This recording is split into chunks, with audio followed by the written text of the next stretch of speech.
Hello दोस्तों कई बार हम देखते हैं कि जब हम सुबह सुबह उठते हैं तो मसल्स बहुत ज़्यादा खिंची हुई होती है बैक की, या जब हम कुछ अचानक से वज़न उठाते हैं तो अचानक से मसल्स खिंच जाती है। तो ये क्या होता है और क्यों होता है दोस्तों, इस वीडियो में मैं आपको समझाऊंगा। जब भी हम कोई सडनली वेट उठाने की कोशिश करते हैं या सडनली टर्न लेते हैं तो कई बार हमारी बैक की जो मसल्स हैं उनमें इंजरी हो जाती है। शरीर का ऑटोमेटिक मैकेनिज्म ये है कि पेन के रूप में आपको एक वार्निंग मिलती है कि भाई बैक पेन हो रहा है तो आप रुक जाइए, रेस्ट करिए। लेकिन समय के साथ साथ हम लोगों ने पेन को इग्नोर करना सीख लिया है। हम सोचते हैं कि पेन है तो कोई बात नहीं, आप अपना काम पे चालू रखिए, और अब काम को चालू रखते हैं, रुकते नहीं है। तो बॉडी को ऐसा फील होता है कि शायद हम उसके मैसेज को नहीं समझ रहे हैं, तो बॉडी उसमें सेकंड जो डिफेंस है उसको ऑन करती है, जिससे कहते हैं कि जैसे लॉकडाउन होता है ना दोस्तों, उस तरीके से बैक को टाइट कर देती है, स्पाज्म कर देती है, जिसकी वजह से कि आप हिलडुल नहीं पाते, आगे झुक नहीं पाते, मुड़ नहीं पाते।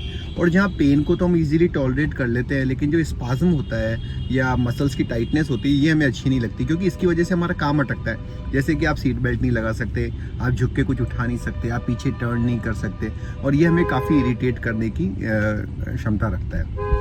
तो दोस्तों ये कोई बीमारी नहीं है, ये बॉडी का एक तरीका है कि हमें ये मैसेज देने का कि आपको रेस्ट करना है। ऐसे में जब आप डॉक्टर्स के पास जाते हैं तो डॉक्टर आपको कुछ चीज़ें रिकमेंड करता है। जैसे एक तो मौसम जो माहौल है उसको थोड़ा गर्म रखना है, जैसे कि गर्म पानी की सिकाई करना है, एसी में नहीं बैठना है। दूसरा, हम मसल रिलैक्सेंट टैबलेट्स देते हैं जिससे कि आपकी मसल रिलैक्स हो जाए। लेकिन इस बात का आपको ध्यान रखना है कि अल्टीमेटली बॉडी तभी मसल स्पाज्म को पूरा ठीक करती है जब मसल्स फाइबर पूरी तरह रिपेयर हो जाएंगे, जिसमें 5 से 6 दिन का टाइम लग सकता है। तो इस दौरान अगर आपने मसल रिलैक्सेंट टैबलेट ले ली है और उसके बाद फिर आप दोबारा से हैवी काम करने की कोशिश करेंगे तो दोबारा मसल स्पाज्म या लॉकडाउन लग जाएगा।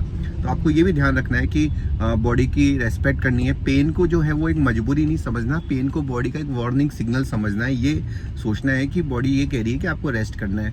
और ये भी ध्यान रखिए कि अगर आप इंजर्ड बॉडी के साथ काम करेंगे तो वो काम प्रोडक्टिव तो होगा नहीं, बल्कि आपको लंबा रेस्ट करना पड़ जाएगा। तो दोस्तों ये इन्फॉर्मेशन थी बैक स्पाज्म के बारे में। कि आपको भी कभी ऐसा हुआ है, क्या ये बार बार होता रहता है, तो आप अपने ऑर्थोपेडिक डॉक्टर को दिखा सकते हैं, या फिर नीचे लिखे गए नंबरों पर कमेंट करके मुझसे भी ओपिनियन ले सकते हैं। धन्यवाद दोस्तों।